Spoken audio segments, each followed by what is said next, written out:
Time for the Curtis Camp query of the day. All right, I have 4 Patriot prop bets. Okay. And I want you guys to pick one and pick a side. So pick what is most likely? What you think is the best bet. Okay. So, interestingly, Drake May's over-under touchdowns is now under 20 at 19.5. Mm-hmm. Okay. Oh, I'm going over on that. Over.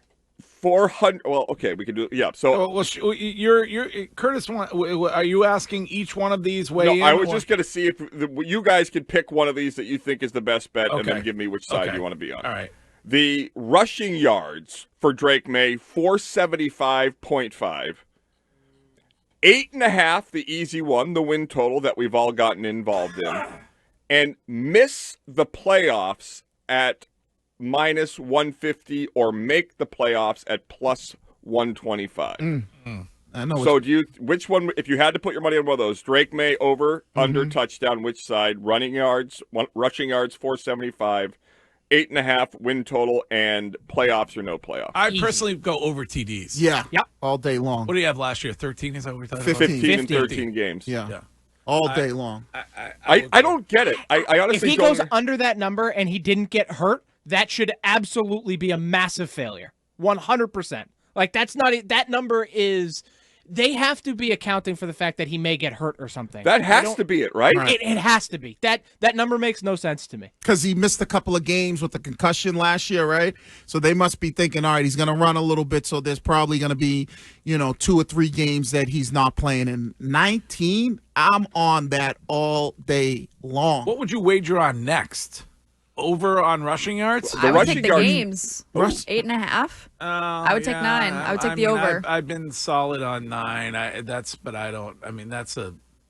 lofty for me. I do think they'll get there. But if you do the math of 475 divided by 17 games, then that means he just has to average 28 rushing yards a game. But again, you're accounting, I think they're clearly accounting for, is he going to get hurt? So last year, rushing yards, he had 421. In 13 games. Yeah. And he didn't even play all of the 13, the full 13 games.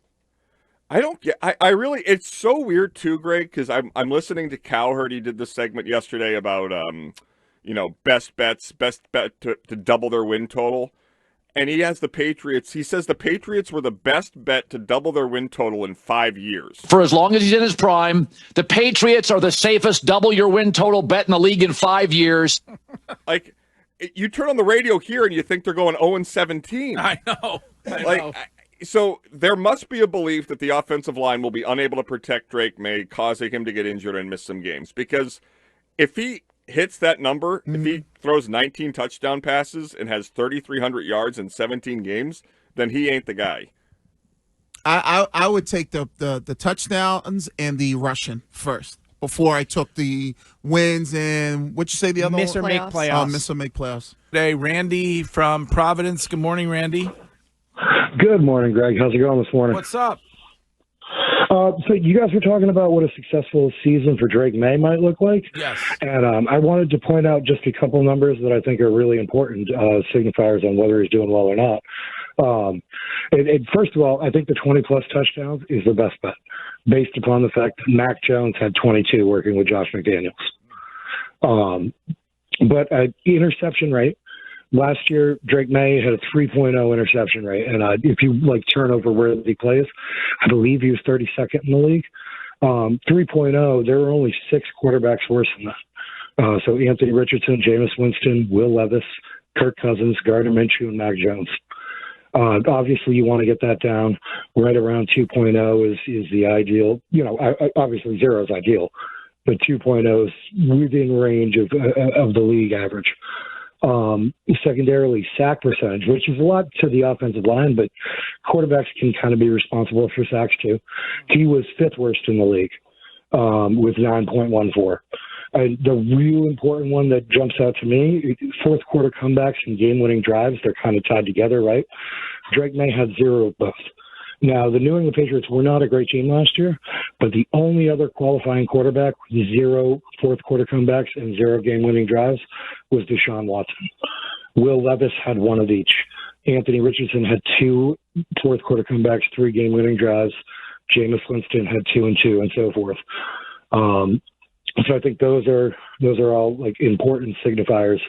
If you compare his rookie season to Josh Allen, who a lot of people make that comp.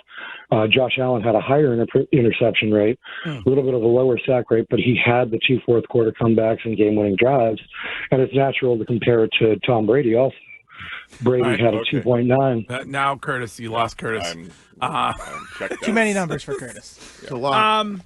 I kind of need to know, who do you think makes it through receiver-wise? Like, how do you think, obviously minus Diggs, but what do you think ends up being in that do they receiver? keep 6? That's the question. So what are we going based off, 5 or 6? What number they keep? 6. Okay, 6. I think it's pretty easy. Okay, let's see. So Kyle Williams, I'll give you because they drafted him. Okay. Diggs, Douglas, Kyle Williams, Mac Hollins, all I would say are 100% locks. Diggs, Douglas, Mac Hollins.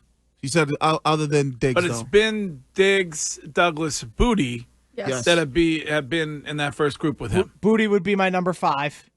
And then number 6, as it stands right now, would probably be Javon Baker, of all people. Bye-bye, Bourne. Yeah. I think Bourne's injury didn't help him. Right, that doesn't help him. So he's just not getting the reps. He stayed with the top receivers yesterday.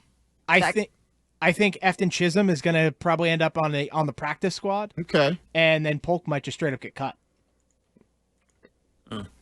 They got to keep the guy with the best hands in the NFL. I mean, you're an idiot if you don't do that. Yeah, they were so good. He dropped up. That's why. So easy Booty touchdown pass. because Baker's now running. How you have Baker? Yeah. 37th overall pick for Jalen Polk too. Like these, I don't.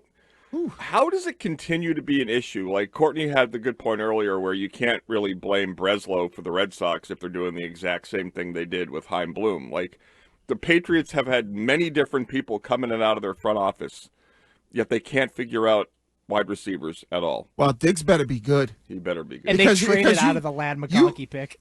Think about this, Greg. Without Diggs, let's just because we excluded him, over to the side. Hollins, Williams, Pop Douglas, Yikes. Booty, and Baker. That's so bad. That's your wide receiver core. Ooh, Diggs better be good.